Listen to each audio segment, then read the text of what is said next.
enfants, pour tous ceux qui sont loin, mais aussi grand nombre que le Seigneur, notre Dieu, les appellera. Prions comme on a chanté tout à l'heure, l'Esprit descend sur nous, la croissance spirituelle dans nos vies. Prions le Seigneur. Prions Dieu. Au nom de Jésus.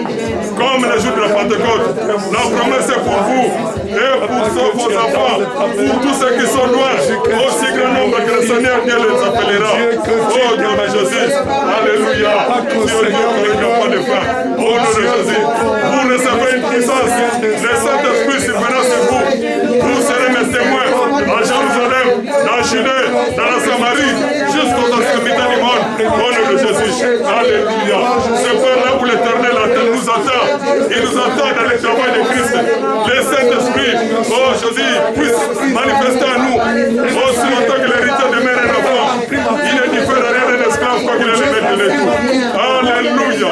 Que cela, ce n'est l'Église. Nous avons reçu un esprit de force. Ce n'est pas un esprit de timidité. Au nom de Jésus. Alléluia. Le Saint-Esprit ne va venir en tourisme à nous. Alléluia. Dieu, Dieu, il n'y a pas de fin. Au nom de Jésus. Dieu, Dieu, il n'y a pas de fin.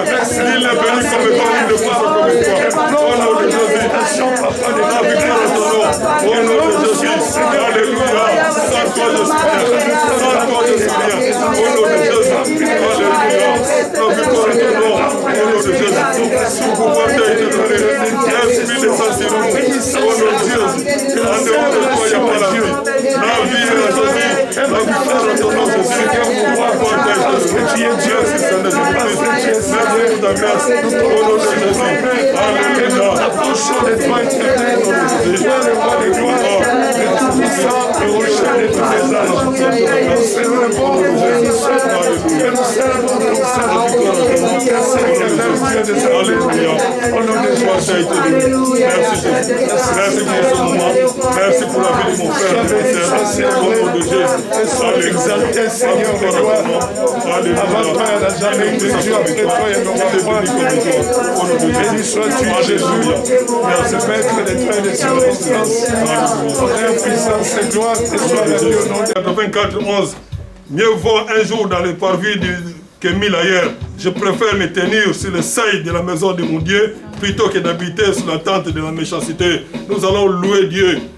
Bien-aimé, nous allons le louer, puisque là, comme la Bible nous dit, viens-moi quelques heures qu'on vient de passer dans la présence de Dieu, que d'avoir passé 1000 ailleurs, de le louer au fond de notre cœur. Le louer, c'est d'être reconnaissant de ce qu'il a fait à nous. Souviens-toi, tu étais bébé, il t'a gardé, il t'a protégé par sa grâce, par son amour. Il est le Tout-Puissant. Prononce de bonnes paroles à ses dieux. Louez l'Éternel. Il mérite la louange. Il est digne d'adoration. Louez-le au fond de ton cœur. Parle à son Dieu. Il est le Tout-Puissant. Il est la victoire. Oh Jésus, loue l'Éternel. Tout pouvoir lui est donné. Au nom de Jésus. Alléluia. Vaut mieux une heure passée dans le Seigneur que 1000 ailleurs. Au nom de Jésus. Alléluia. La victoire à ton nom. Jésus.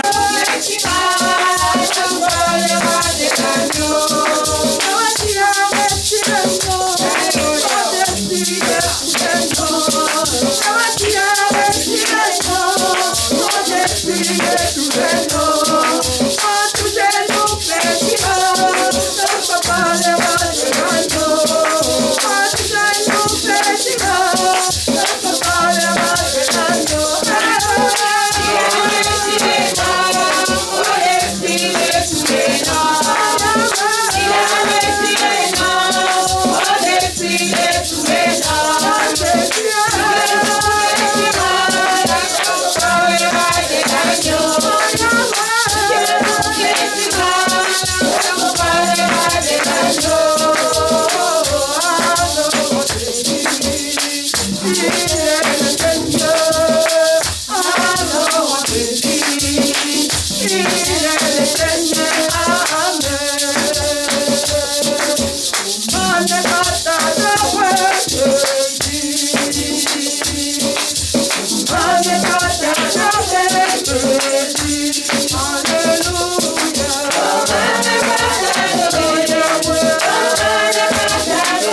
Tous ces cris. La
Venez à Jésus, vous sauvez la vie, mon Dieu. Non, jamais ne passera. La parole de Dieu jamais ne passera.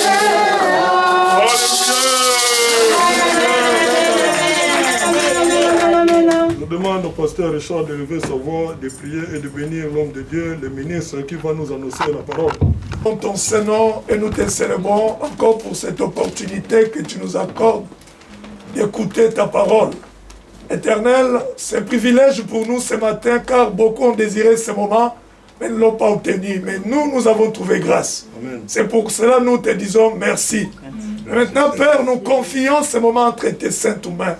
Nous voulons, Dieu, que ton serviteur soit un instrument, que tu passes au travers de lui pour nous parler, Jésus, et nous communiquer l'ainsi dit l'Éternel. Car nous avons faim, nous voulons manger, nous voulons, Dieu de toute bonté, nous développer spirituellement. Mais pour cela, il nous faut cette semence qui est la parole. Fais grâce éternelle et que la parole, Seigneur, soit accompagnée de ton onction, par ton esprit, ainsi que ta force. Jésus, je prends autorité sur tout esprit de distraction, de domination en ces lieux.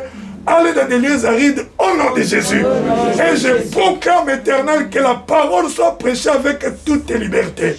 Toi qui es notre Père et notre Roi, merci aussi d'avoir amené nos cœurs, oh Dieu, à être comme des terres fertiles, prêtes à recevoir cette semence et que cela produise des fruits. Nous te rendons grâce et gloire, soit avec ton ministre, soit, oh Dieu de toute bonté, avec lui, que tout ce qui lui manque soit complété par toi.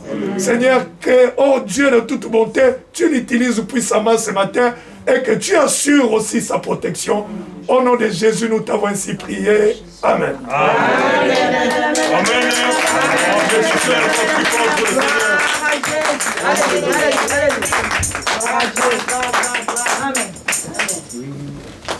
Merci les chanteurs, vous avez été formidables. Amen.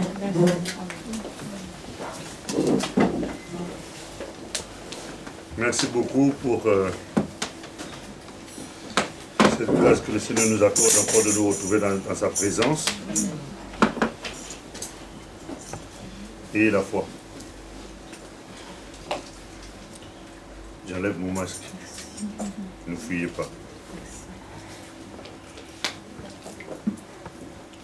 Que Dieu bénisse chacun d'entre vous, sa présence. Vous recevez la bénédiction. Amen. Amen.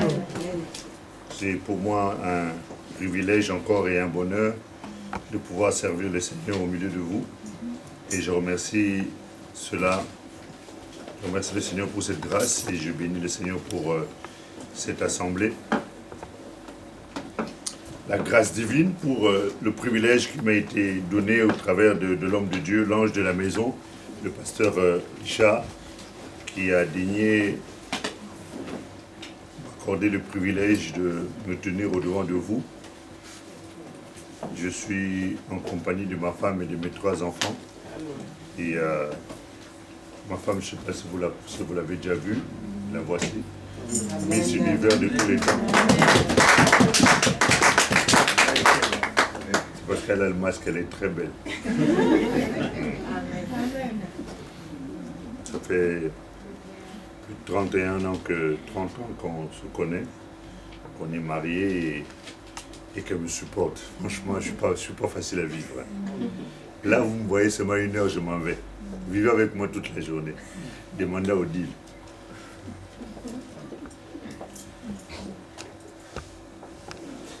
Que Dieu soit richement béni.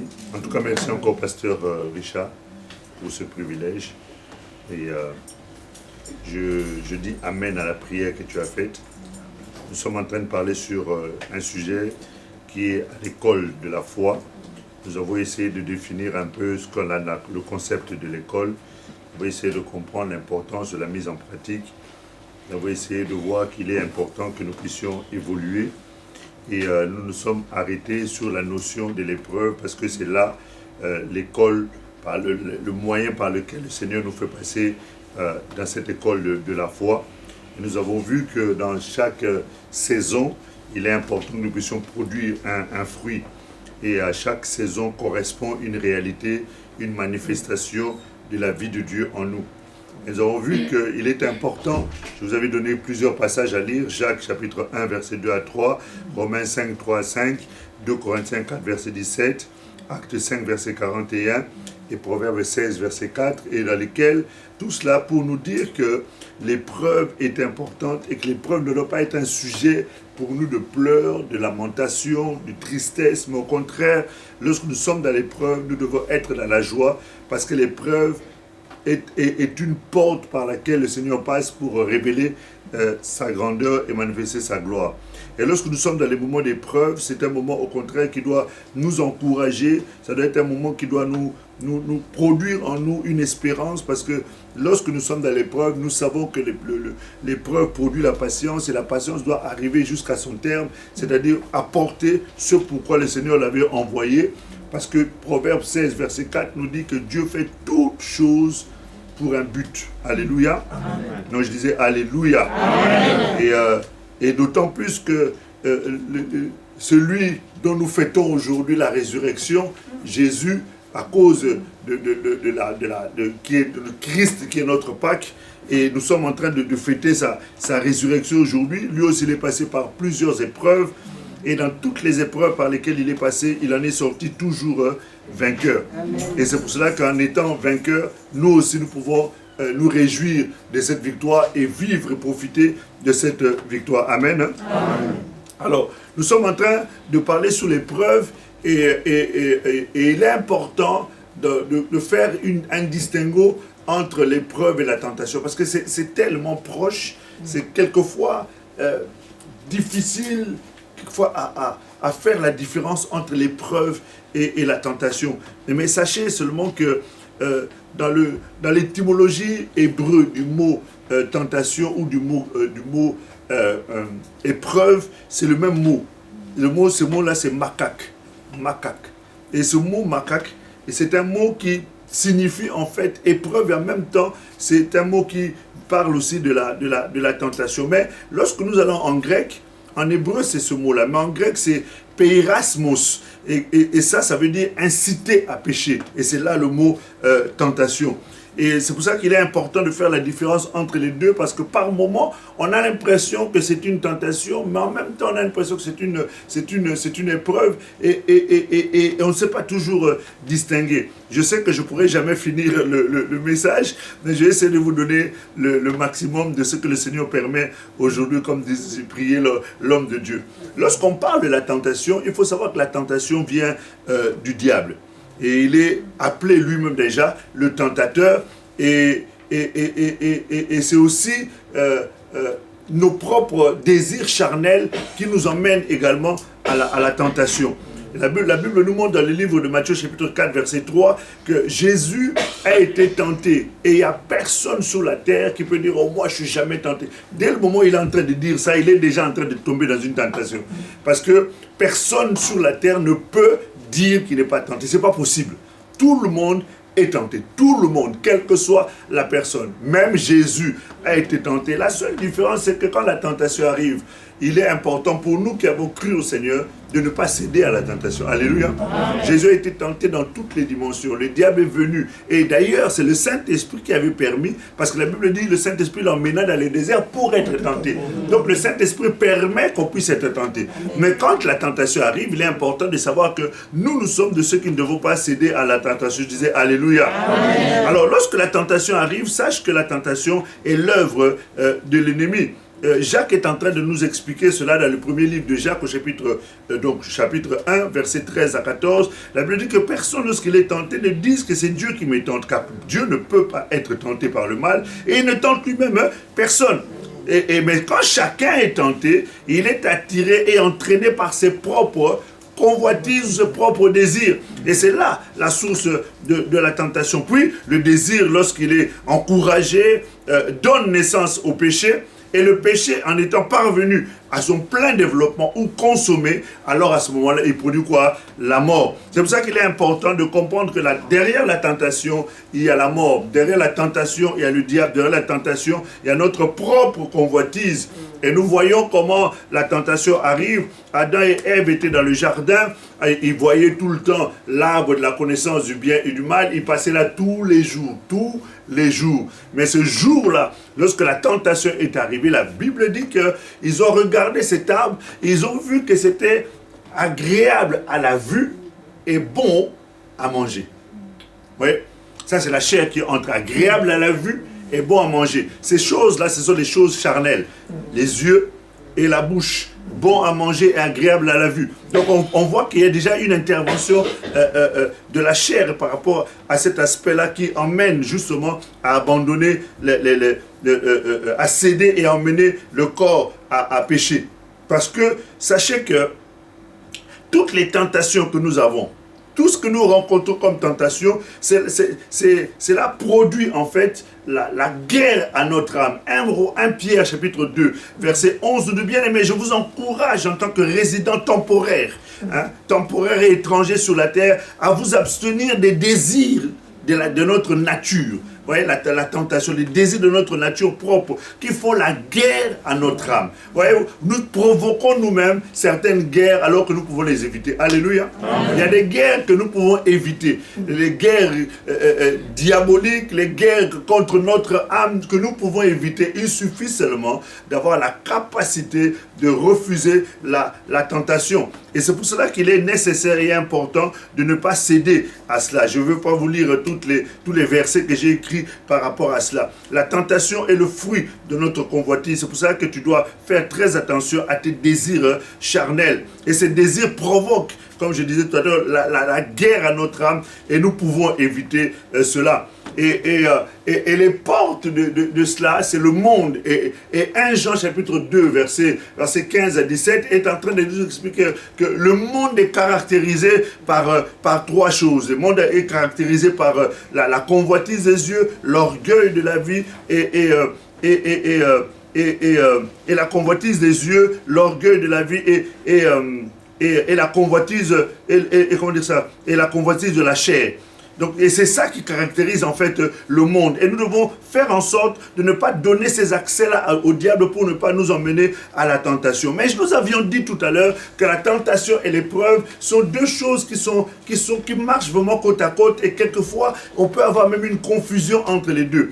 Mais sachez que l'épreuve pour nous est ce que Dieu envoie par rapport à notre vie. L'épreuve est envoyée par Dieu. Et c'est ça qui nous fait passer justement dans l'école de Dieu pour faire en sorte que nous puissions, au travers de ces épreuves, vivre un certain nombre de choses qui vont nous aider à croître.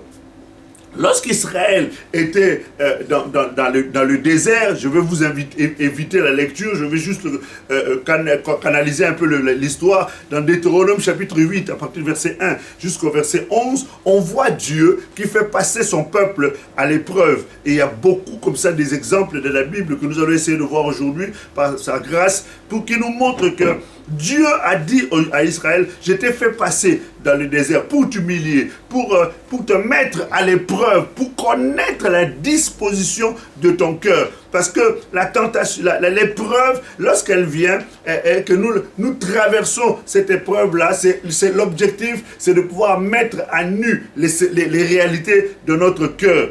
Et quand quelqu'un arrive à entrer, du moins passe par l'épreuve, et qu'au travers de cette épreuve-là, il reste fidèle à Dieu, c'est là où on voit qu'effectivement, que cette personne a atteint une certaine dimension dans laquelle Dieu peut lui faire confiance. Dans les livres de Job, et je vous invite vivement à lire ce livre-là, c'est un livre super intéressant qui nous donne beaucoup d'instructions.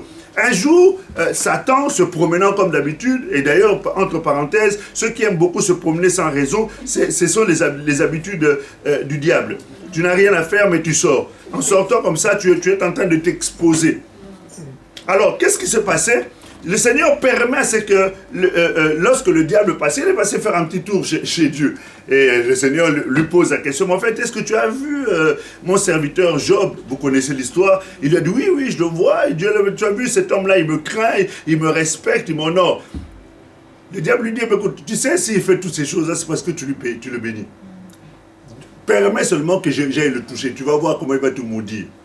En fait, Dieu a permis pour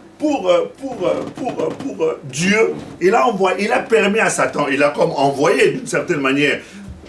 Satan est venu le tenter, mais de l'autre côté, c'était une épreuve pour Job. Est-ce que nous le comprenons? C'est pour ça que je dis que la tentation et l'épreuve sont quelquefois comme deux fils, deux choses qui peuvent être similaires, mais elles sont différentes. D'un côté, le diable vient tenter Job, mais de l'autre côté, c'est Dieu qui l'éprouve. Et quand le diable est venu, vous connaissez l'histoire, comment le diable l'a visité. Et dites-vous bien que quand le diable visite, le diable te visitera de telle sorte que tu ne puisses jamais te relever parce qu'il ne sait pas s'il aura une autre opportunité. Donc il a visité de telle sorte que Job ne se relève jamais. Et l'épreuve permet aussi de savoir qui sont ceux qui t'aiment et ceux qui ne t'aiment pas. Vous savez, c'est dans l'épreuve qu'on sait reconnaître qui est mon ami et qui ne l'est pas. C'est dans l'épreuve qu'on sait savoir qui sont ceux qui marchent avec moi ou ceux qui ne marchent pas avec moi. Quand l'épreuve est arrivée, Job était au plus bas. Job a été attaqué dans sa chair. Il a été attaqué par rapport à sa santé. Il a été attaqué par rapport à son couple. Il a été attaqué par rapport à ses biens. Il a été éprouvé par rapport à ses enfants. Et il a tout perdu. C'est-à-dire, en espace d'une semaine, je ne sais pas combien de temps ça s'est passé, ces événements-là. Mais en tout cas, ça s'est passé en laps de temps qui a permis, qui a emmené Job à une situation de 100e étage jusqu'à moins 15. C'est-à-dire, vous voyez la chute un peu, une chute terrible. Et c'est à ce moment-là qu'on a vu qui étaient les véritables amis de Job. Vous savez, quand l'épreuve arrive, l'épreuve a permis de montrer que finalement le couple de Job n'était pas si solide que ça. Oh, ça fait 30 ans qu'on est mariés, c'est bien. Parce que vous n'avez peut-être pas eu encore une épreuve sérieuse qui a testé votre couple. Ah, vraiment, au bout de 30 ans, ils sont séparés. C'est pas possible. On ne pensait jamais qu'ils pouvaient se séparer, mais oui, l'épreuve est arrivée. Et l'épreuve a été suffisamment solide pour bousculer leur couple. Mais en réalité, quand l'épreuve arrive, ce n'est pas pour nous emmener à chuter. L'épreuve est là pour nous instruire et nous emmener à des dimensions. On va voir ça rapidement. Il y a 11 dimensions dans lesquelles l'épreuve doit nous emmener. On n'aura pas le temps de voir tout, mais on va survoler un peu. Voyez-vous, le couple de Job, la femme de Job a dit, écoute, maudis ton Dieu là, et ce n'est plus notre Dieu. Parce que quand tout allait bien, c'était notre Dieu. Plus d'argent, plus de... Ton mari gagnait bien. C'est un informaticien, ingénieur informaticien. Il gagne 5 000 € à la fin du mois. Il te paye des sacs Chanel, Chloé, les sacs Louis Vuitton. Et du jour au lendemain, le gars, il n'a plus rien. Et c'est toi qui gagnes, c'est toi qui travailles. Maintenant, on va voir si tu vas toujours rester à la maison. Et si tu resteras toujours à ta place de femme. Tu partiras peut-être pas de la maison, mais si tu vas devenir le monsieur de la maison. S'il veut parler à Dibonikou,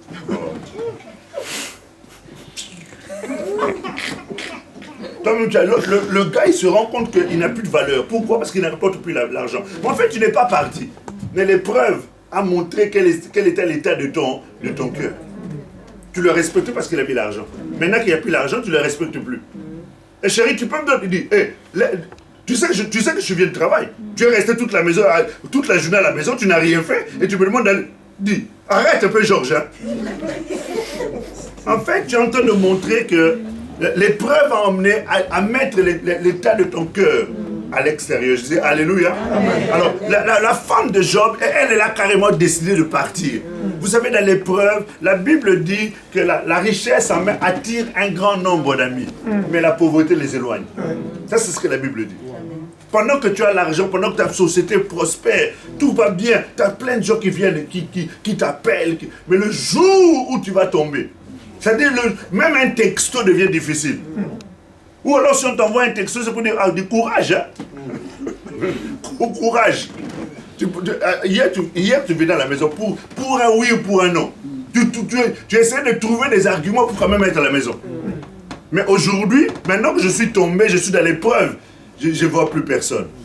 Je vous épargne de toutes les choses. Et le diable sait que lorsque l'homme est dans la dimension de l'épreuve, l'homme est prêt à tout. Écoute ce que le diable dit à Dieu. Job chapitre 2, versets 4 à 5. Satan répondit à l'Éternel, peau contre peau. Tout ce qu'un homme possède, il est prêt à échanger contre sa vie. Mais porte donc la main contre lui. Touche à ses os et à sa chair.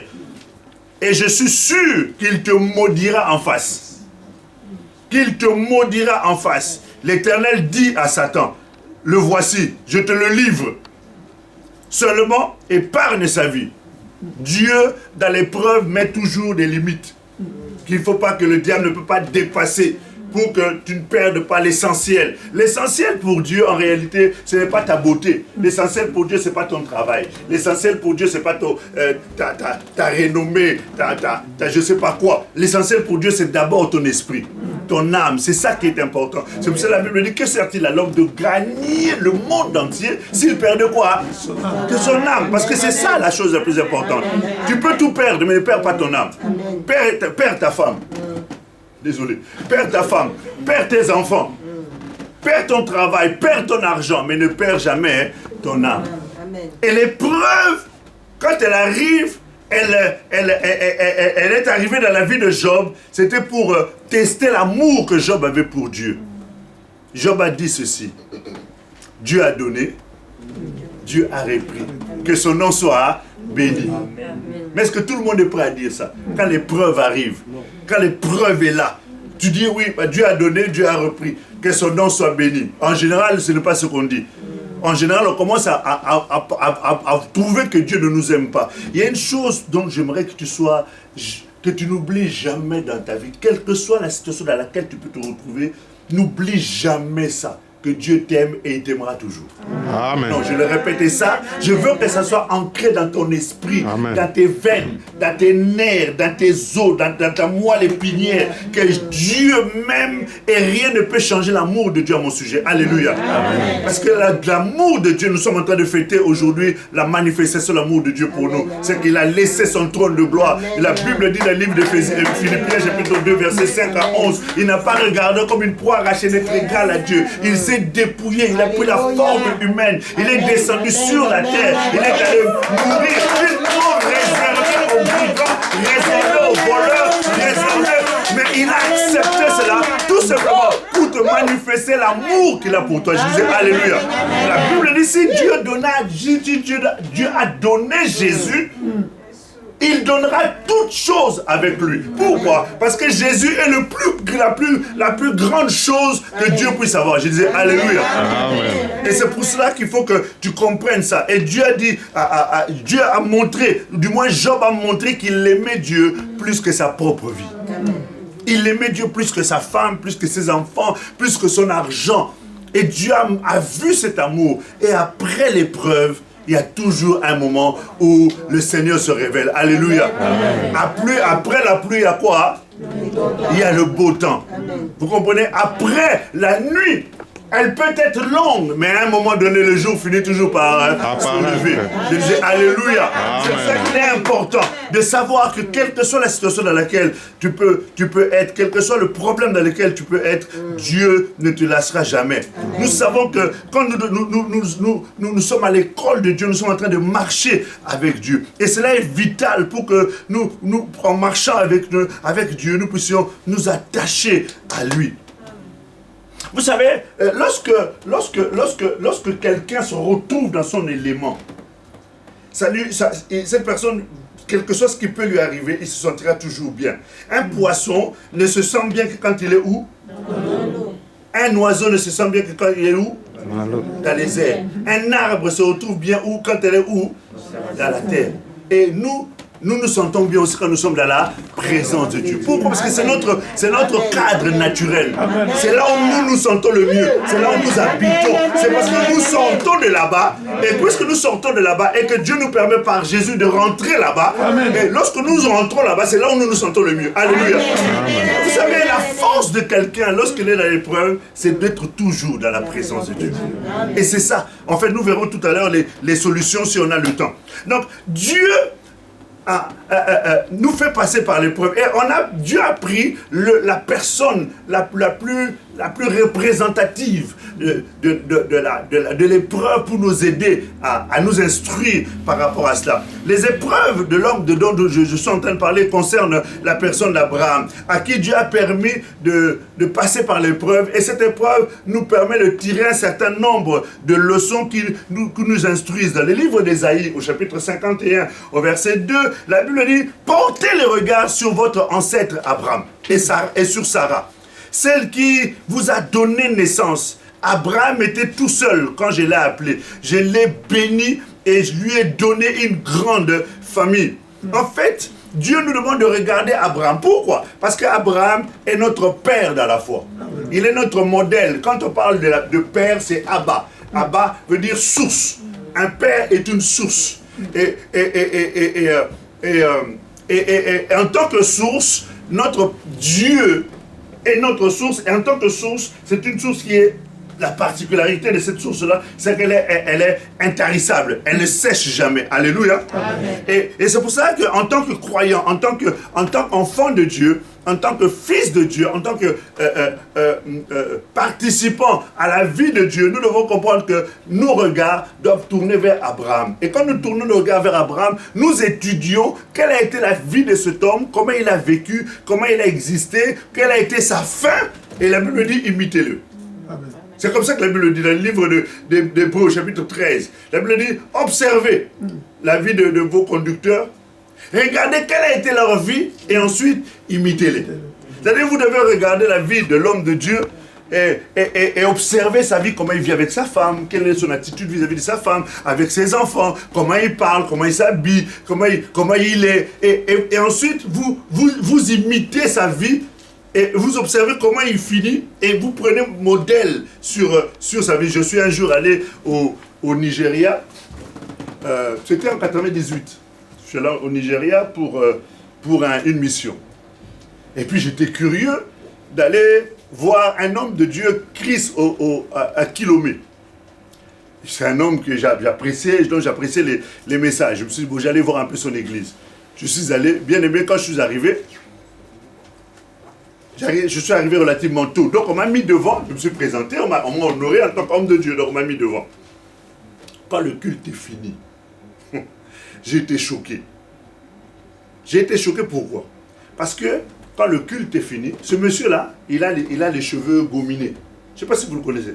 C'est un anglophone. Bon, c'est pas dans notre milieu naturel. C'est un anglophone. Il a les cheveux défrisés. Hein? Défrisés. Et puis, il met il met des waves. Il met comment on appelle? Du gel. Voilà. Quand le culte a fini, je me lève pour partir. Quand je me retourne, quasiment, allez, au moins 70% des hommes avaient les cheveux défrisés et gominés. J'étais choqué. Quelle puissance d'identification. Donc comme lui, il a vraiment plus trop de cheveux, alors allez aussi rasez-vous un peu devant.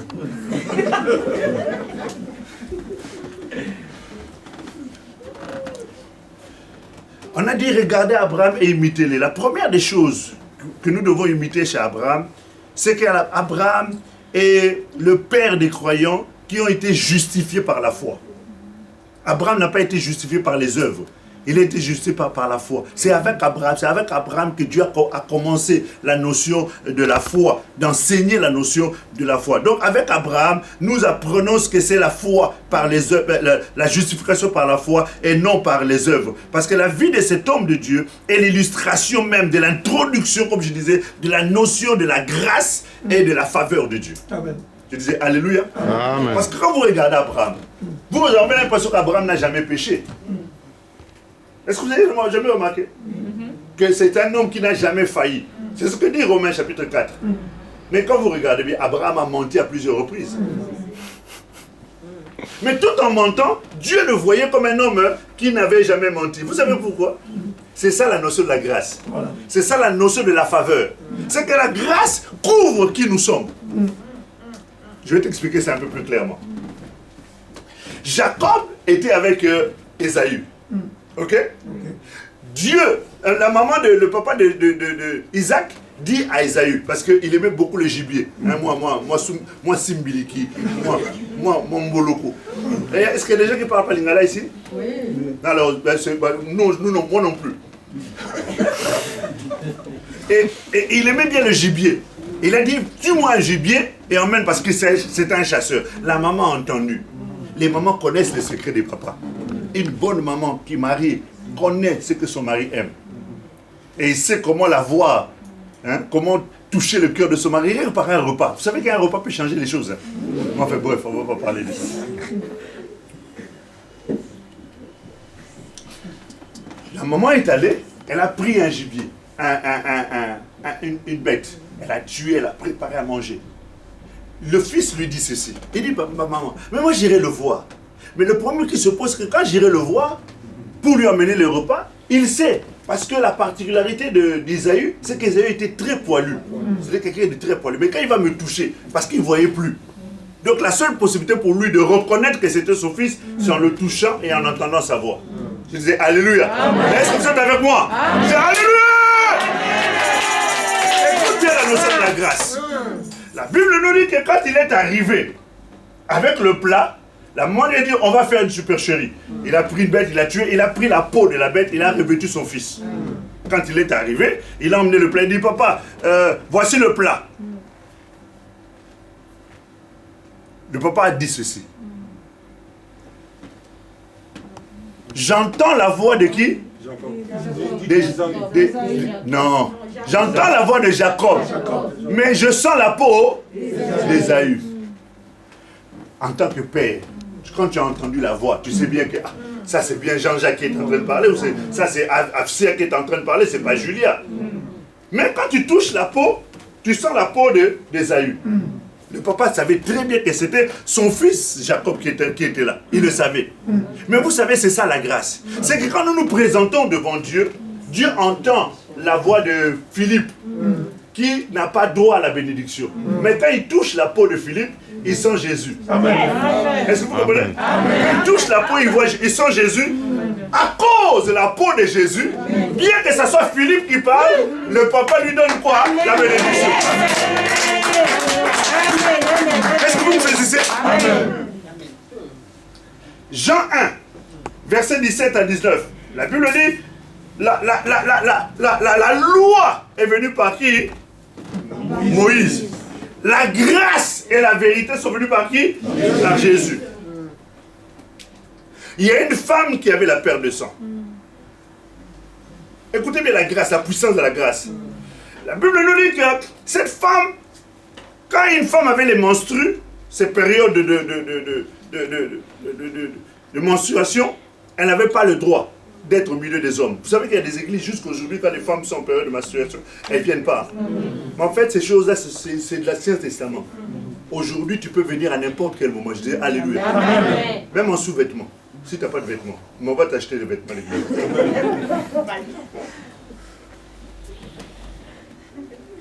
Cette femme n'avait pas le droit d'être au milieu des gens. Est-ce que vous me saisissez? Elle n'avait pas le droit. Mais elle est quand même venue. Elle est quand même venue parce qu'elle savait que la seule personne qui pouvait l'aider à être sauvée, c'était qui? Jésus. Mais regardez la sagesse qu'a eu cette femme. Quand elle est arrivée, pasteur, elle est arrivée, la Bible nous dit qu'il y avait une foule. Quand toi tu arrives, tu as un problème. Tu vas devant la personne pour t'expliquer. Mon problème c'est ci. Elle a dit, si je vais devant Jésus, je ne pourrai pas. On va me lapider parce que je suis en période de menstru. Parce que la loi était encore en vigueur jusque-là. Parce que Jésus n'était pas encore mort à la croix pour que la notion de la grâce au moyen du sang de Jésus puisse entrer en action. Alléluia. Alors qu'est-ce qu'elle a fait? Elle a dit, si je vais devant, on va m'en voir. Elle est allée derrière.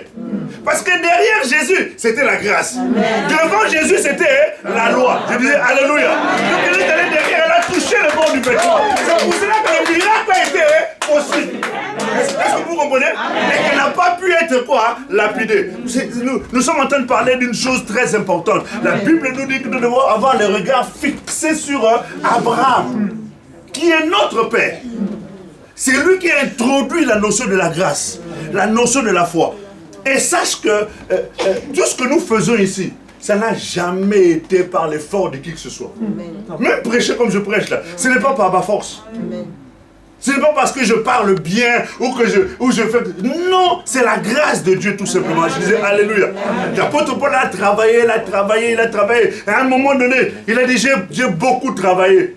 Et puis il s'est ressaisi, il a dit non, pas moi, mais la grâce de Dieu au travers de moi. Je disais Alléluia. Donc c'est la grâce qui fait toutes choses. C'est la grâce qui fait toutes choses. Ça c'est la première des choses que nous retirons et que nous comprenons de notre père Abraham. Et je voudrais ouvrir une parenthèse, parce que Abraham est la première personne qui a donné la dîme à Dieu.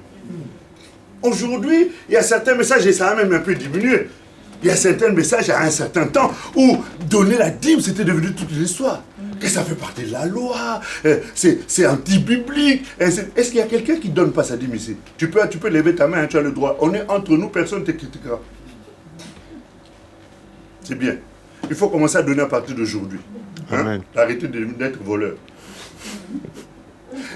Quand la grâce est arrivée, la grâce a introduit la notion de la dîme. C'est-à-dire enlever le 1% de ton salaire et de l'emmener à Dieu parce que ça ne t'appartient pas. Ça appartient à Dieu. C'est ce qu'on appelle les prémices. La loi des prémices. Un jour, Dieu permettant qu'on parle de la loi des prémices. C'est très important. Ça ne t'appartient. Et puis quand la dîme, tu ne dois pas donner ça après avoir acheté tes pantalons, après avoir fait tes courses, payé ton loyer, et après seulement, si te reste un peu d'argent, tu prends. Non, ce n'est plus la dîme ça. La dîme doit être prélevée avant toute chose. Je disais Alléluia. Avant tes courses, avant tes dettes, avant quoi que ce soit, tu enlèves d'abord la dîme. Et c'est ce que Abraham avait fait. Il a d'abord enlevé la dîme. Et la dîme, tu ne dois pas la porter n'importe où. La Bible dit que la dîme, tu vas la porter dans la maison du trésor. Et la maison du trésor, là où tu es nourri, c'est ici. Tu peux pas, je comprends pas. Enfin, je sais pourquoi j'ouvre cette parenthèse. Je comprends pas, il y a certaines personnes qui, lorsque leur dîme arrive, ils envoient leur pasteur là où ils étaient en Afrique. Ce n'est pas là-bas qu'il faut envoyer. Ce n'est pas lui qui prend soin de ton âme. Celui qui prend soin de ton âme, c'est ici, c'est ce monsieur-là, avec toute l'équipe avec laquelle il travaille. Je dis Alléluia. Donc la dîme, tu dois la porter ici. Et non pas envoyer l'argent en Afrique parce que tu étais né là, dans cette église-là. Donc comme eux, ils ont des difficultés, tu envoies là-bas. Non, ici aussi, on a des besoins. Je disais Alléluia. Amen. Donc à partir d'aujourd'hui, tes dîmes, et puis je vous encourage ceci, mettez ce qu'on appelle les virements bancaires. Moi, ma dîme, dès que mon argent entre, parce que je travaille, hein, dès que mon argent entre, la première des choses, l'argent de ma femme entre, les premières des choses, on vire directement la dîme sur le compte de là où ça doit aller. Comme ça, tu n'es pas tenté à aller dépenser d'abord. Donc à partir de ce mois-ci là, tu m'enverras la dîme des dîmes. Parce que si l'église ne donne pas non plus la dîme des dîmes, c'est pas bon. Parce que l'église aussi vole. Alléluia. Donc je dis Alléluia. Amen. Je ferme la parenthèse, c'était juste une petite parenthèse pour rappeler aux gens que nous devons donner notre dîme. La deuxième des choses que nous devons comprendre, c'est que la notion, bon, je ne peux pas développer la notion de la grâce. La deuxième chose que nous devons comprendre, c'est que Dieu voulait emmener Abraham à comprendre qu'il est réellement le Dieu Tout-Puissant. En fait, Dieu voulait se révéler à Abraham. Quand on entre dans l'école de Dieu, la première des choses que Dieu veut que tu puisses comprendre et saisir, c'est d'abord qui il est. Parce que quand il va te faire passer dans les dimensions de l'épreuve, tu sauras, à cause de la révélation que tu as de lui, qu'il est capable de faire tout pour te soutenir. Alléluia. Amen. Non, je dis Alléluia. Amen. Mais en même temps aussi, l'épreuve est un moyen pour le Seigneur de t'emmener à le connaître. Amen. En fait, je vais t'expliquer ceci.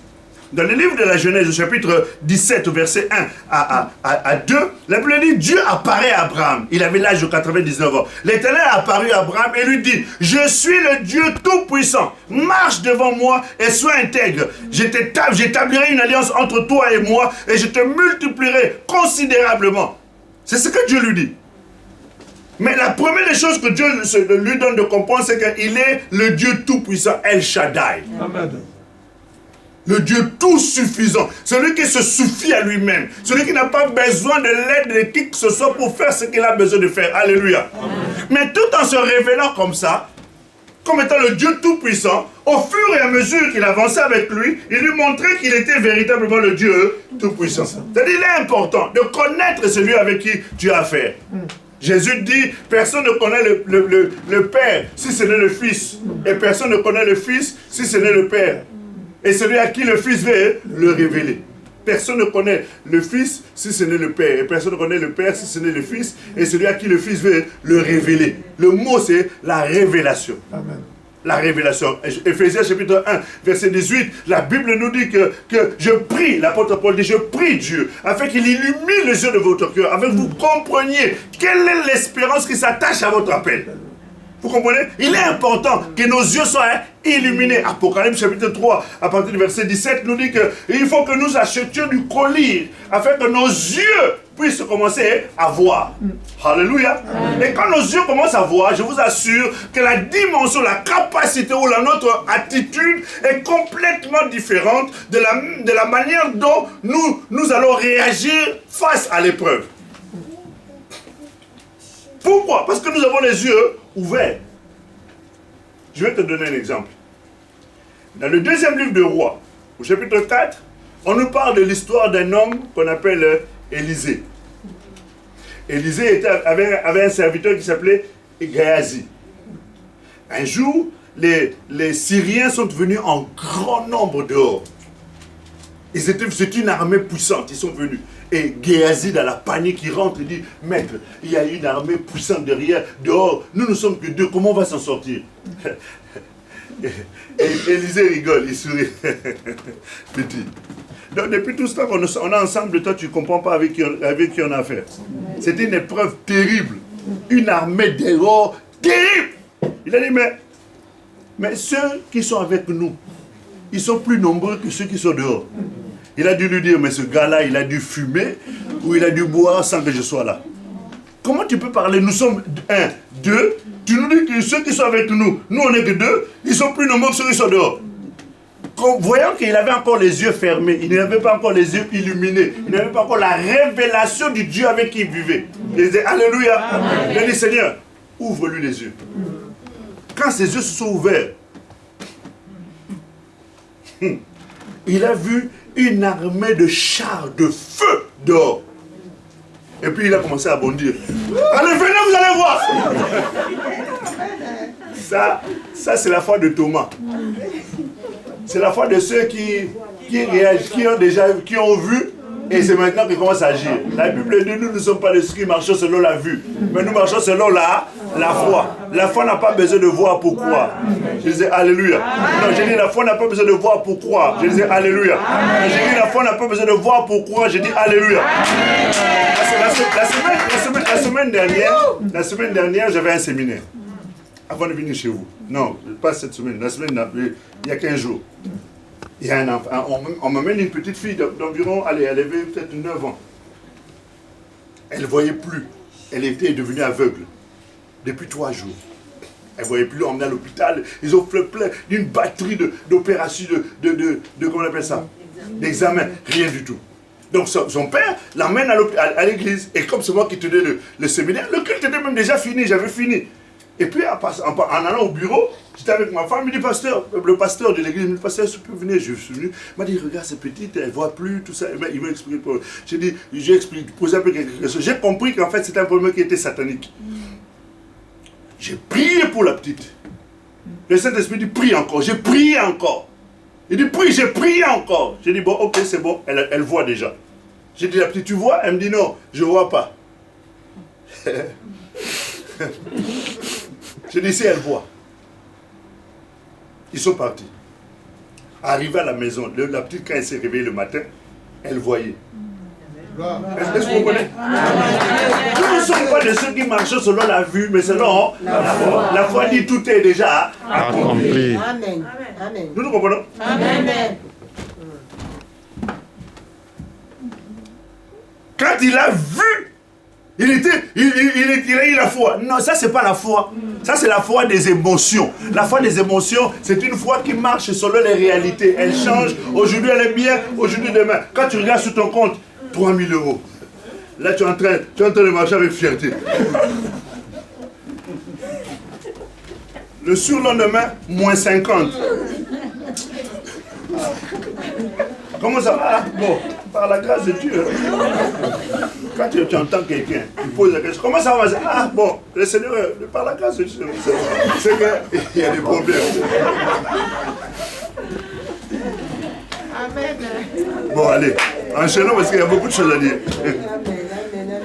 Ce qui est important, c'est d'avoir la révélation. Avoir la révélation, c'est ça qui est nécessaire dans la marche avec Dieu, de connaître le Dieu que nous prions. Et c'est ça qui nous aide dans Luc 10, comme je vous ai dit, verset 22, le verset que je vous ai dit tout à l'heure, que le Père est celui qui révèle. Et Abraham est le modèle de l'homme de la foi. Et il a marché avec Dieu en passant par l'école de la foi. Romains chapitre 4, verset 17 à 21, on est en train de nous expliquer la réalité de l'école par laquelle Abraham est passé. Et on voit comment Abraham a su garder la foi malgré les réalités, malgré la situation dans laquelle, parce qu'il est passé, c'était une épreuve qui n'était pas simple, hein. C'était une épreuve qui était difficile. Dieu, au point A, il nous dit, je te donne ceci. Mais il ne nous dit pas au point B comment la chose va arriver. Ici, il nous promet, mais il ne nous dit pas par quel processus on va passer pour arriver ici et obtenir ça. C'est ça le problème. Dieu lui dit, je te ferai, il a sorti dehors, il a dit, regarde le ciel, tu as vu les étoiles là, tout ça là c'est pour toi. Va dans la mer, tu as vu tout ça là, tout ça c'est pour toi. Mais Dieu ne lui dit pas comment ça va arriver. Donc, c'est le temps de l'épreuve. Parce que toute promesse de Dieu est toujours suivie d'un temps d'épreuve pour nous permettre, lorsque nous allons acquérir la chose, que ce soit une vraie bénédiction. Amen. Je disais Alléluia. Amen. Proverbe nous dit que la bénédiction de Dieu enrichit et ne se suit d'aucun chagrin. Pour que ça ne soit pas suivi de chacun, il faut que Dieu nous prépare à la bénédiction. Amen. Tu prends l'argent, 1450 €, tu achètes iPhone 12. Tu donnes à cette petite qui fait ça. Parce qu'elle aime bien les portables. Est-ce que ça va l'enrichir? Non. Parce que d'ici une semaine, si tu trouves encore le téléphone en état, c'est que cette petite est une surdouée. Je préférerais que tu me la donnes que je l'adopte. Tu vois ce que je veux dire? Parce que ça ne lui correspond pas. Ou tu prends un revolver pour sa protection, tu mets les balles et tu lui donnes. Tu vas la trouver morte. Eh bien, Dieu ne veut pas que nous donner des choses qui sont une bénédiction pour nous et que ça nous détruise. Je disais Alléluia.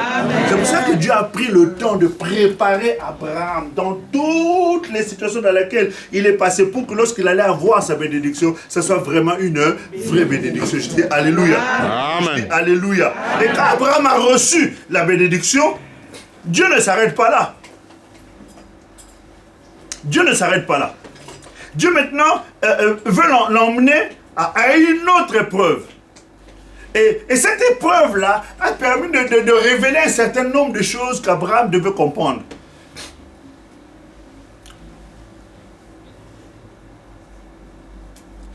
Dieu lui dit, Abraham, offre-moi ton fils,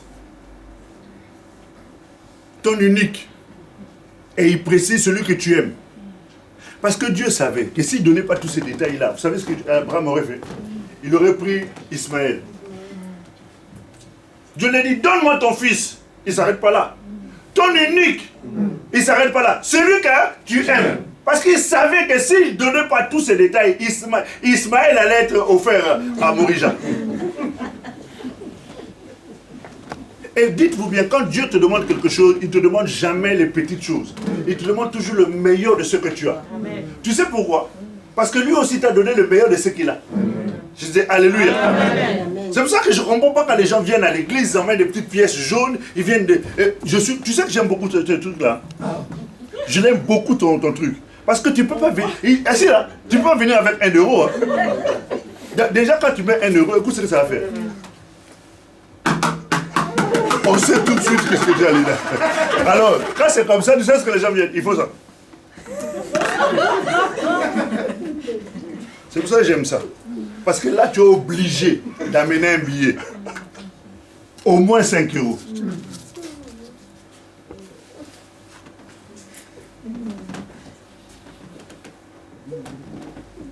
Dieu nous demande toujours le meilleur de ce que nous avons.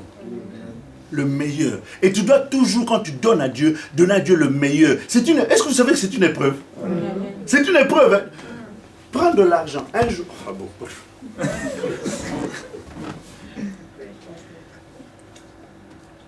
Un jour, j'avais eu un peu d'argent. Dieu me dit, prends 15 000 de cet argent-là. Donne-le pour mon service. Tu imagines 15 000? 15 000, tu peux acheter un terrain à Maluku. Amen. Tu peux acheter un grand terrain de moins 1 hectare dans une zone de chez nous là-bas. Même plus voir. Et tu prends ce 15 000 là, tu vas le donner parce que Dieu a dit. Vous savez, frère, dans mon cœur, je me disais, c'est vraiment le Seigneur qui me met cette pensée. Arrière de moi, Satan.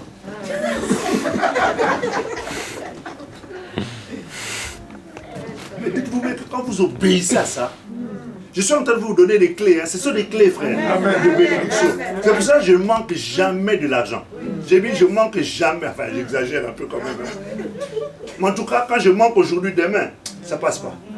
Dieu sait toujours pourvoir. Parce que j'ai compris la notion de l'épreuve par rapport à l'argent. Je disais Alléluia. Non, j'étais en train de dire Alléluia. Ne retenez pas. Celui qui retient est en train de chercher la pauvreté. La Bible dit, le matin donne, le midi donne. Ecclésiaste chapitre 11. Le soir donne, ne retiens pas. Parce que tu ne sais pas ce qu'il va enfanter demain. Je disais Alléluia.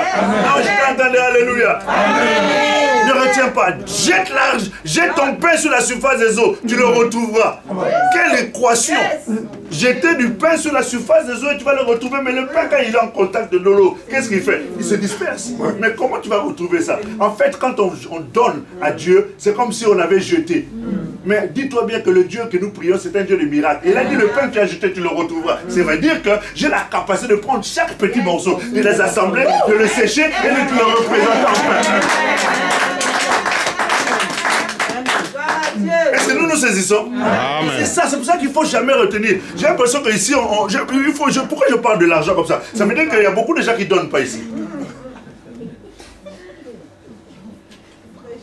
S'il vous plaît, commencez à donner. Et tu verras que tu seras béni. Proverbe chapitre 11, verset 24, la Bible dit, celui qui épargne à l'excès ne fait que s'appauvrir. Celui qui donne libéralement ne fait que s'enrichir. Quelle logique! Quelle logique! C'est en faisant des épargnes qu'on s'enrichit. N'est-ce pas? Mais comment quand tu n'épargnes pas, tu deviens riche? Alors que quand tu épargnes, tu deviens pauvre. Réfléchis un peu. Ça, c'est l'équation de Dieu. Alors, je préfère l'équation de Dieu que l'équation des hommes. Bref, Abraham, Dieu lui dit, donne-moi ton fils. Genèse chapitre 22, verset 1 à 6. Dieu dit, donne-moi ton fils, ton unique, celui que tu aimes. Et au moment où Abraham a emmené cet enfant-là, pour aller l'offrir, l'enfant pose la question à son père. Il a dit, papa, nous avons le bois, nous avons le feu, mais où est l'agneau? Où est l'agneau? Vous savez qui a répondu à cette question-là? C'est Jean-Baptiste. Dans Jean 1, verset 29. Quand il a vu Jésus venir, en fait, il répondait à Isaac. Voici quoi? L'agneau de Dieu. Mais Dieu a répondu tard. Hein?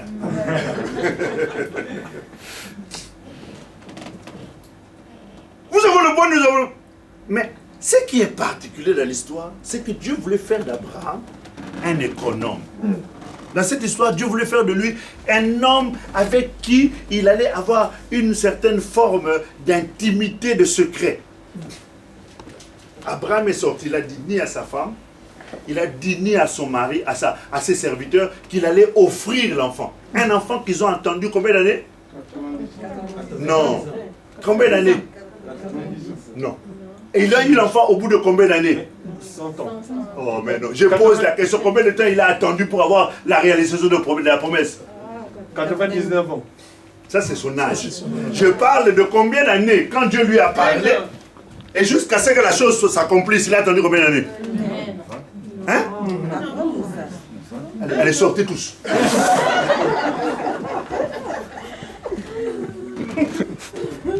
Abraham a attendu plus de 25 ans. Entre la promesse et la réalisation de la promesse. 25 ans d'attente. Et l'enfant, tu l'as eu, et on te demande, va l'offrir. Je t'assure, là, si tu n'es pas obéissant, tu ne peux pas. J'ai dit, tu ne peux pas. Tu as attendu un enfant que tu as attendu pendant 5 ans, pendant 10 ans. Et puis Dieu te dit, offre-le-moi. Et tu sais aussi que tu n'en auras pas d'autres. C'est pour ça que Dieu avait précisé, donne-moi ton fils, ton unique, celui que tu aimes. Dieu voulait amener Abraham à être, première chose que tu retiens, Dieu voulait faire d'Abraham son économe, savoir garder les secrets. Parce que c'était une cause de divorce. Je pars avec l'enfant et je reviens main vide. Abraham, à Sarah à la porte. Chérie, mais il est où Isaac? Tu étais parti avec lui, non? Oh. Et là, tu sais, quand un homme est en situation de faiblesse, c'est ce qu'il fait. Mais pourquoi tu me poses ces questions?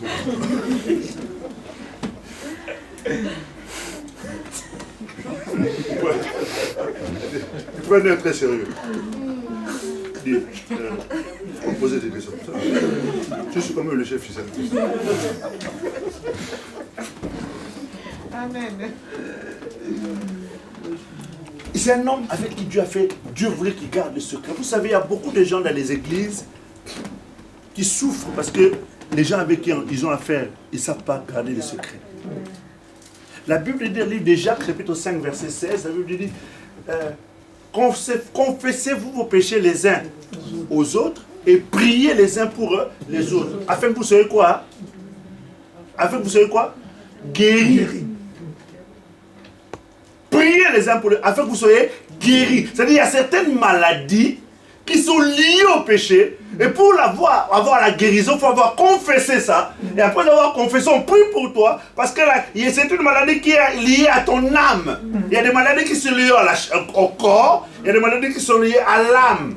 Et pour la maladie de l'âme, tu as besoin de confesser ça pour qu'on puisse prier pour toi, pour ta guérison. Alléluia. Non, je disais Alléluia. Amen. Tu as été victime du viol. Tu as gardé ça. Tu n'as jamais dit ça. Ton père, ton grand frère, ton oncle te faisait des attouchements. Et ça a blessé ton cœur. Tu n'as jamais confessé ces choses-là. Tu n'as jamais dit ça à quelqu'un. Ça te ronge au point où, quand ton mari a besoin de toi, il s'approche un peu de toi. L'acte sexuel est devenu comme une agression parce que ça te rappelle les mauvaises choses. Ce qui fait que tu te repousses ton mari à chaque fois. Et lui non plus ne comprend pas pourquoi. Parce que pourquoi tu le repousses. Et ça devient tout un conflit au niveau du couple. Et tu n'oses jamais en parler. Mais tu as besoin de confesser pour que tu sois guéri. Je disais Alléluia. Amen. Non, je dis Alléluia. Amen. Et cette guérison-là te permettra d'être à l'aise et de vivre l'acte sexuel ou l'intimité comme une bénédiction que Dieu a donnée. Alléluia. Amen. Non, je dis Alléluia. Amen. Maintenant, toi, tu as été te confier. Après t'être confié à un frère, le frère va en parler à une soeur, la soeur va en parler à un autre frère, la soeur va en parler à un autre. Et puis, tu arrives, tu vois les gens qui se taisent, ils ne parlent plus. Oh. Mais de quoi vous parlez? Ah, non, rien. Et quand c'est comme ça, ils ne te regardent pas dans les yeux.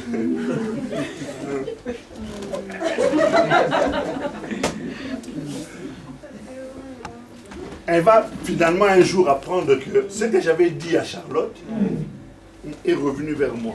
Une telle personne, quel que soit le problème qu'elle aura, elle ne se confiera plus. Parce qu'elle sait qu'on n'a pas su garder son secret. Sa nudité, on l'a exposée. Elle ne se confiera plus. Et c'est comme ça que beaucoup de gens à l'église meurent, souffrent. Ils sont en train de lutter contre le péché, contre les problèmes, contre des difficultés. Mais ils savent que si j'en parle, on risque d'aller encore en parler. Donc ils viennent à l'église, tu prêches, la parole est superbe, elle est vraiment succulente, elle est agréable. Mais ça ne prend pas place parce qu'ils te considèrent comme quelqu'un qui n'aime pas, parce que tu l'avais trahi un jour. Je dis Alléluia. Amen. Tu vois quelqu'un qui quitte l'église sans vous dire un mot. Parce qu'il avait entendu, vous avez parlé d'elle. Donc elle est gênée maintenant de venir à l'église parce que vous le voyez maintenant d'un autre œil. Est-ce que nous comprenons? Amen. Et Dieu voulait jauger ça. Voulait voir si Abraham était capable de garder le secret. Quand on a l'école de la foi, on doit savoir garder sa langue. Jacques est en train de nous expliquer la puissance qu'il y a dans la langue. La langue est un petit membre, mais peut embraser le cours de la vie d'un être humain. Alléluia. On n'aura pas le temps de parler du pouvoir qu'il y a dans la langue. Et la vie et la mort sont au pouvoir de la langue. Alléluia. Non, je dis Alléluia. C'est pour ça qu'il faut savoir garder. Deuxième chose que Dieu voulait faire d'Abraham, Dieu voulait faire d'Abraham son ami au travers de l'épreuve. Dieu voulait faire d'Abraham son ami. C'est lui qui l'aime. C'est lui qui sait lui obéir. Psaume 25, verset 14. La Bible dit, Dieu donne son amitié à ceux qui lui craignent. Tu veux être ami de Dieu, crains Dieu. C'est l'école de la foi. Amen. Et ce qui caractérise l'amitié avec Dieu, c'est l'obéissance. C'est l'obéissance. Alors, c'est vrai que Psaume 1 Samuel chapitre 15, verset 22, nous dit que Dieu ne prend-il plaisir au sacrifice? Non. Dieu prend plaisir à l'obéissance plutôt qu'au sacrifice. Dieu prend plaisir à l'obéissance. Mais quand on parle de l'obéissance, on ne parle pas seulement de l'obéissance par rapport à Dieu. On parle aussi de l'obéissance par rapport à l'homme de Dieu. Romains chapitre 16, verset 19, l'apôtre Paul est en train de dire, pour vous, votre obéissance est connue de tous. Je me réjouis donc à votre sujet. Et je désire que vous soyez sages en ce qui concerne le bien et purs en ce qui concerne le mal. Il y a des gens qui viennent à l'église, quand le pasteur parle, il écoute. Mais il ne fait pas ce que le pasteur dit. Parce qu'il lui, il estime qu'il est conduit par le Saint-Esprit. Alors, si tu estimes que tu es conduit par le Saint-Esprit, tu n'as rien à faire ici. Reste chez toi et attends que le Saint-Esprit te parle là-bas. Mais quand tu viens dans une église, tu dois obligatoirement, ça fait partie de l'école de la foi, tu dois obligatoirement être soumis à l'autorité. C'est-à-dire être obéissant à ce que le pasteur dit, à ce que l'autorité de l'église dit, à ce que l'ange de la maison dit. Écoute ce que l'apôtre Paul dit dans le livre de Philémon, au chapitre 1, au verset 21. Il dit, c'est en comptant sur ton obéissance que je t'écris, sachant que tu feras même au-delà de ce que je dis. Il dit, je compte sur ton obéissance. Et je sais que ce que je te dis là, ce n'est rien par rapport à ce que tu vas faire.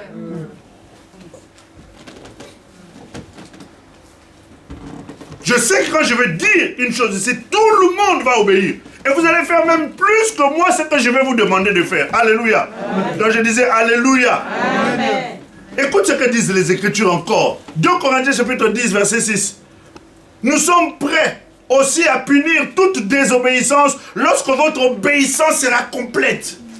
C'est-à-dire que Dieu veut que nous ayons une obéissance qui soit complète. Une obéissance qui ne discute pas les ordres. Dans le livre de Matthieu, je crois chapitre 8. Pasteur, c'est l'histoire du soldat romain, centenier. Écoute, comment Jésus... La Bible dit, Jésus a aimé ce monsieur. Vous savez pourquoi? Parce qu'il a vu que cet homme était dans l'école de la foi sans être un chrétien. Et il dit, je vais venir chez toi. Il dit, maître, pardon, ne viens pas chez moi parce que je ne suis pas digne que tu viennes chez moi. Mais dis seulement un mot et mon serviteur sera guéri. Il lui explique pourquoi. Il dit, parce que moi je suis un militaire. Quand on me dit va, je vais. Quand je dis faites, ils font. C'est pour cela. Et la Bible dit, Jésus l'aima. Pourquoi Jésus l'a aimé? Parce que Jésus a vu en cet homme, il a compris la notion de l'obéissance, la notion de la soumission à l'ordre hiérarchique. On n'est pas tous amis. On se connaît, nous sommes tous des frères. Mais quand il s'agit du rang au niveau du ministère, nous ne sommes pas tous au même niveau. Parce que la manière dont Dieu va me juger, il ne te jugera pas de la même manière. Je disais Alléluia. Amen. Dieu ne nous jugera pas. La manière dont il va le juger lui, il ne te jugera pas pareil. Il a beaucoup plus de respect. Donc tu lui dois du respect. Je disais Alléluia. La Bible dit, ayez de la déférence. Vous savez ce que veut dire déférence? Déférence, c'est comme, tu vois, comme chez les Swahili, ils savent ça. Dis pas comme moi. Ce sont des hypocrites aussi, les Bakongo. C'est vrai. Ouais, ils sont hypocrites. Enfin bon, c'est pas grave. Et chaque peuple comme ça a sa particularité. Les Bakongo. En fait, c'est une forme de déférence. Il s'abaisse devant de toi pour te montrer que je te respecte. On ne demande pas à l'église de faire ça. Mais il faut que dans ton cœur, que tu aies cette attitude vis-à-vis de l'homme de Dieu. Je disais Alléluia. Et Dieu aime cette obéissance-là. Ça fait partie de l'école de la foi. Quand tu es pris à être le serviteur de Moïse, tu seras après serviteur de Dieu. Quand tu as appris à être serviteur d'Élie, alors tu seras après serviteur de Dieu. Est-ce que vous me comprenez? Amen. Quand tu sais servir Moïse, quand tu sais servir Élie, après quand tu seras appelé, tu serviras Dieu. Parce que quand tu ne sais pas obéir aux hommes, tu n'obéiras pas à Dieu. Amen. Alléluia. Amen. Non, je dis Alléluia. Amen. Ça fait partie de l'école de la foi. Je vous disais qu'il y a beaucoup de choses à dire. Parce que là, on n'a pas encore commencé à voir les 11 choses.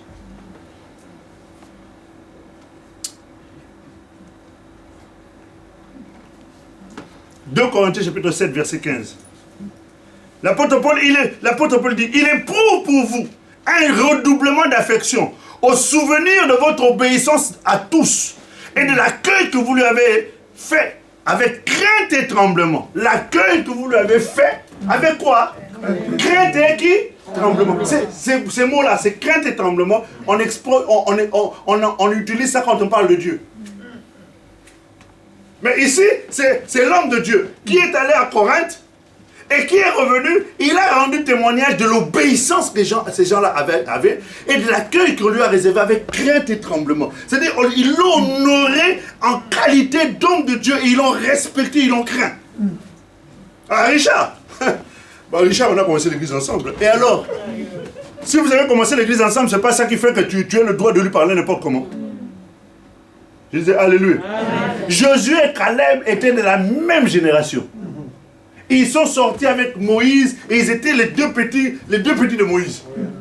Mais quand Dieu a élevé Josué, Caleb a compris que cet homme est élevé. Désormais, je lui suis soumis. Alléluia. Amen. Non, j'étais en train de dire Alléluia. Amen. Quand Dieu élève quelqu'un, donne-lui la place que Dieu lui a donnée. Amen. C'est ça l'obéissance. Bon, bref. Ce sont les choses qu'il faut remettre en place à l'église. Aujourd'hui, on ne respecte plus les hommes de Dieu. C'est vrai que par moments, ils exagèrent aussi. Hein? Oh. Les vols, on les trouve. Prendre des femmes des autres à l'église, on les trouve. Voler l'argent, on les trouve. Mentir, on les trouve. Mais finalement, comment on va vous respecter, vous aussi? Mais ceux dont vous connaissez le témoignage, ceux-là, respectez-les. Amen. Amen. Amen. Dieu nous fait passer par l'épreuve. Or, l'épreuve est une école. La première des choses que tu dois comprendre, c'est que l'épreuve est l'école de la grandeur. L'épreuve est l'école de la grandeur. Au travers de l'épreuve, Dieu veut te conduire au sommet. Et l'épreuve, en fait, c'est l'école de l'élévation. La Bible nous dit, l'élévation ne vient ni de l'Orient, ni de l'Occident. C'est Dieu qui élève au temps convenable. Vous savez, l'homme peut élever, mais à un moment donné, l'homme peut se fatiguer et retirer sa main. Et la chute est terrible. Mais lorsque Dieu t'élève, Dieu ne se fatiguera jamais à te soutenir parce que c'est lui qui t'a élevé. Amen. Alléluia. Amen. Non, je disais Alléluia. Amen. Et c'est ça qui fut le cas de Joseph. En fait, l'épreuve est un ascenseur. L'épreuve est un ascenseur qui te fait monter. Mais c'est pour aussi te faire descendre. Mais normalement, c'est fait pour monter. L'épreuve est un ascenseur qui t'élève au-dessus du sommet de l'immeuble, au-dessus du sommet de la société, au sommet de la hiérarchie. Et l'épreuve t'emmène dans le chemin de ta destinée, dans l'accomplissement de ta destinée. Ça t'élève à une dimension de la foi élevée. Et Dieu a besoin comme ça, quand on est à l'école de la foi, de nous apprendre à dépendre de lui. Ça sera la seule chose que nous partagerons aujourd'hui parce que je vais devoir m'arrêter là. La prochaine fois, si on nous appelle et qu'on a la possibilité de parler de ce sujet, nous en parlerons. Joseph, Dieu, quand il nous fait passer dans l'école de la foi, il veut que nous puissions dépendre totalement de lui. Amen. Totalement. La foi ne compte pas sur les hommes. Jérémie chapitre 17 nous dit, maudit l'homme qui se confie dans l'homme. Heureux l'homme qui se confie à l'Éternel. Alléluia. Amen. Joseph, la première des choses, pour que Dieu l'emmène à se détacher, Dieu a permis que ses frères puissent le haïr, sans cause. Tu sais, tu peux habiter quelque part, et puis les gens, ils t'ont apprécié au départ. Et puis subitement, ils ne t'apprécient plus. Tu n'as rien fait, tu n'as rien dit, tu fais tout pour plaire, tout. Mais eux, ils ne t'aiment plus. En fait, quand c'est comme ça, comprends que le Seigneur veut te déplacer de là. Amen. Je disais, alléluia. Amen. Joseph, à un moment donné, ses frères ne l'aimaient pas. Il n'aimait plus. Non, on ne l'aime pas, on ne l'aime pas. Mais en fait, c'était Dieu qui voulait détacher Joseph de la dépendance de ses parents. Parce qu'il le voulait pour lui seul. Est-ce que nous comprenons? Amen. Il voulait le détacher de la dépendance de ses parents. Première chose. Deuxième chose, quand Joseph est arrivé dans la maison de Potiphar, il a commencé à prendre ses aises. C'est-à-dire à s'habituer à cet endroit-là. Il vivait bien, il avait de l'argent, il avait des honneurs. Mais par rapport à sa destinée, il ne devait pas rester là. Alors qu'est-ce que Dieu fait? Dieu provoque encore une épreuve. La première épreuve, c'était d'abord ses propres frères. Quelle dure épreuve.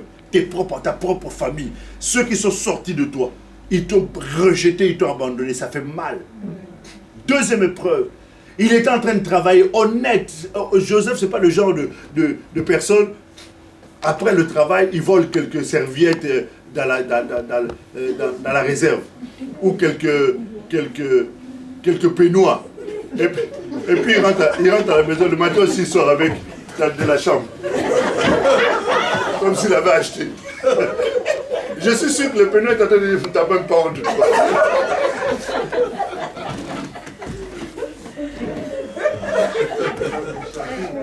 Pourquoi tu rigoles fort comme ça? Tu voles, hein? Tu comprends? Dieu voulait détacher Joseph de la maison de Potiphar, parce qu'il voulait que Joseph dépende de lui. Alors il a provoqué une histoire. Toi, tu es un serviteur. La femme du maître sort avec ta chemise. Toi, tu sors torse nu. Et puis elle crie, hey, il a voulu me violer. Même si tu donnes des explications, qui va te croire? C'est pour cela, ne cherche jamais à te justifier toi-même. Laisse Dieu te justifier. C'est Dieu qui nous justifie. Même si tu as l'impression que tout le monde est contre toi et pourtant tu n'as rien fait. Chut, sois calme. Le temps marqué, le Seigneur te justifiera. Tu es tout simplement en train de passer dans un temps d'épreuve. Alléluia. Amen. Tes collègues au travail, on dit non, c'est elle. Mais toi, tu sais que ce n'est pas de ménage, c'est toi. D'ailleurs, à cette heure-là, c'est toi qui est au service, non? Oh oui. Okay. C'est pas toi qui as fait la chambre 310? Oh oui, c'est moi. Bah alors. C'est toi. Toutes les preuves sont là. Mais regardez la caméra, vous verrez. Mais oui, bon, on a regardé la caméra, mais quand tu es sorti, tu avais le dos tourné. Allez, tout est contre toi, mais Dieu sait que ce n'est pas toi. Et c'est ce qui est important. L'apôtre Paul dit, dans cette affaire, ma conscience est tranquille devant Dieu et devant les hommes, que je n'y suis pour rien. C'est ça qui est important. Que ta conscience soit tranquille devant Dieu, devant les hommes, que dans cette affaire, tu n'as rien fait. Et Dieu sait ça. Et au temps marqué, il va te justifier. Amen. Je dis alléluia. Amen. Dieu te dit ne pleure plus. Arrête de te pleurer. Arrête de te lamenter. Arrête de condamner Dieu. Reste calme. Amen. Mais tout ça, c'était pour qu'il puisse être détaché de ses parents, de la maison de Potiphar. Troisième épreuve, il arrive en prison. Comme Joseph avait la grâce, quand il arrivait quelque part, Dieu lui faisait trouver grâce et il avait des responsabilités, tout ça. Même en prison, il prospérait. Mais Dieu voulait le détacher des hommes. Un jour, un homme a eu un rêve. Il est allé lui raconter le rêve. Quand il a raconté le rêve, Joseph a dit, oh, mais voici l'interprétation. Et écoute ce que Joseph lui dit. Quand tu sortiras, n'oublie pas que c'est moi qui donne l'interprétation. Il s'attendait à ce que les hommes puissent l'aider. Et le monsieur est parti, il a complètement oublié. Pourquoi Dieu a permis qu'on l'oublie? Parce qu'il ne voulait pas que Joseph s'attache aux hommes. Qui pense que Dieu va l'élever au travers de ce que les hommes vont faire pour lui. Mon frère, ma soeur, personne ne sera pour toi une source d'élévation. C'est Dieu qui t'élèvera. Et Dieu t'élèvera au moment où toi tu ne t'y attends pas. Au moment où tu n'espères plus. Au moment où tu as l'impression que tout le monde t'a oublié. Il y a une deuxième personne, elle est partie.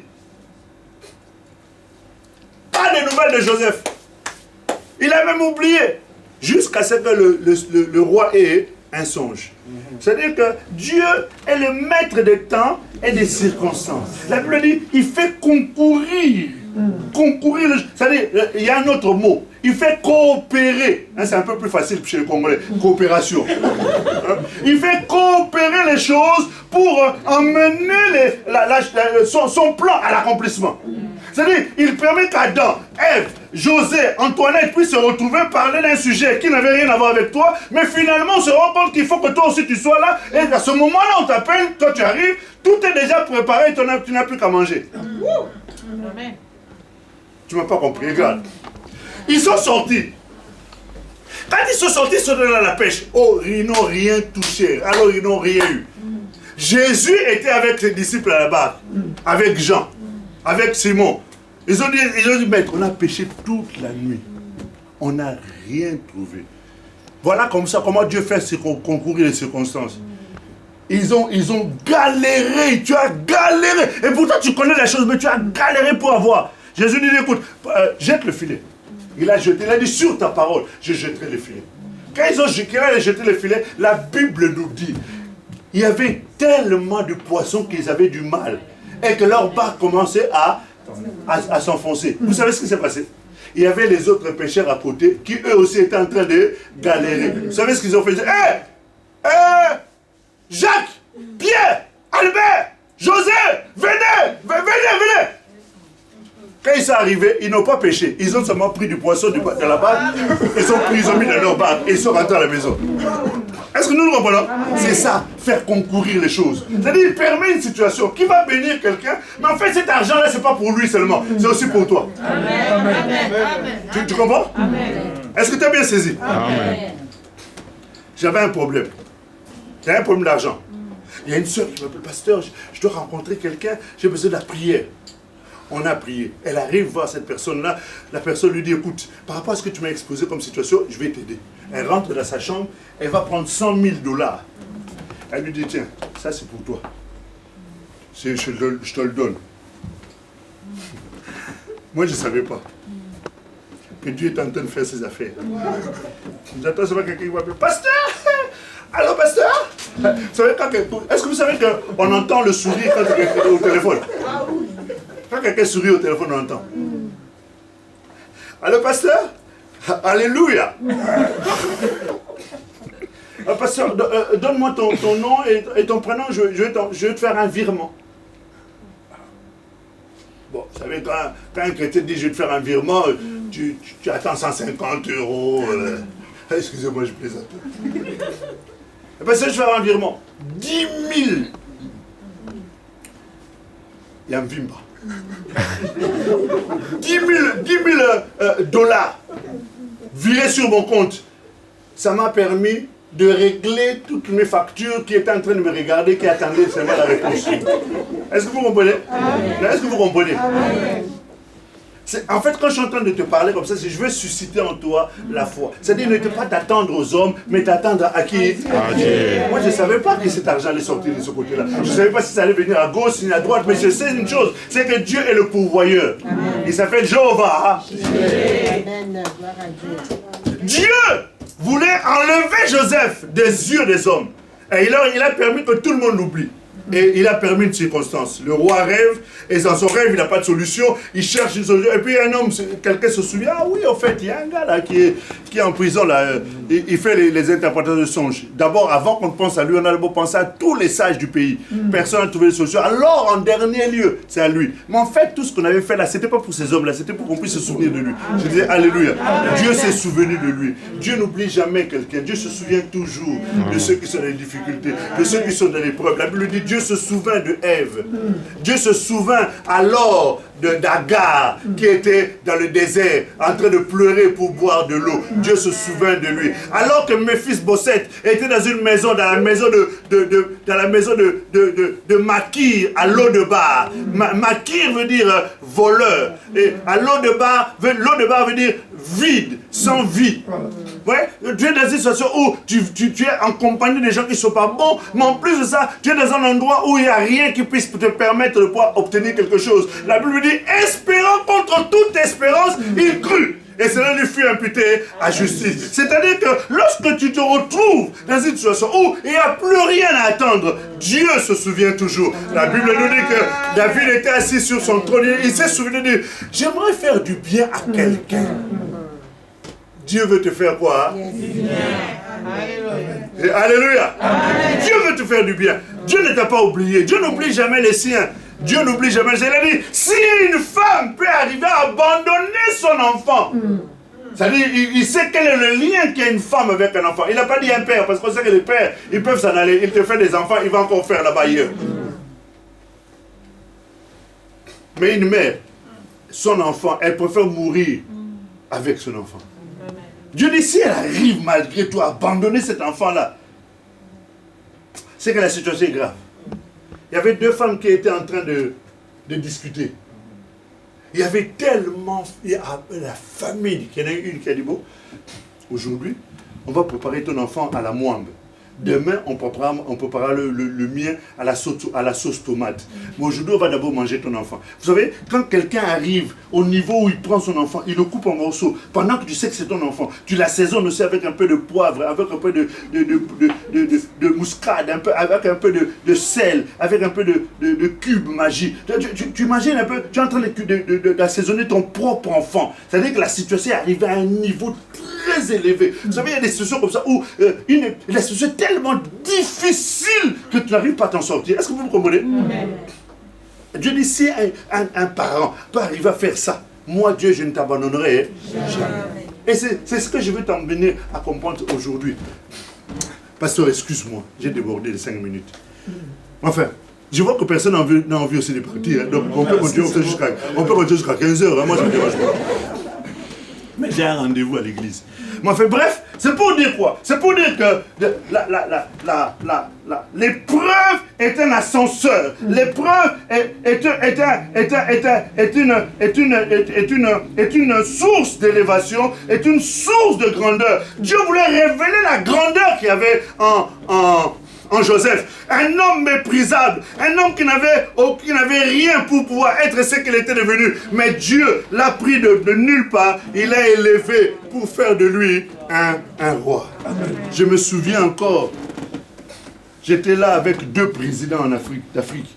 Ils étaient en train de pleurer devant moi en disant, pasteur, fais quelque chose, pasteur, fais quelque chose. Alors qu'ils ont des millions, j'ai dit des milliards. Mais ils étaient en train de pleurer devant mon pasteur. Fais quelque chose, pasteur, on ne sait pas quoi. Parce que c'est que moi j'ai, et ils n'avaient pas. Moi j'avais Jésus, et ils avaient l'argent. Mais leur argent était incapable de répondre à leurs besoins. Je disais, alléluia. Il y a des moments où la Bible dit l'argent répond à tout. Mais à un moment donné où l'argent ne peut pas répondre. Et alors ils demandent au pasteur, prie pour elle. Pasteur, fais quelque chose. J'étais là, ouais, je vais prier.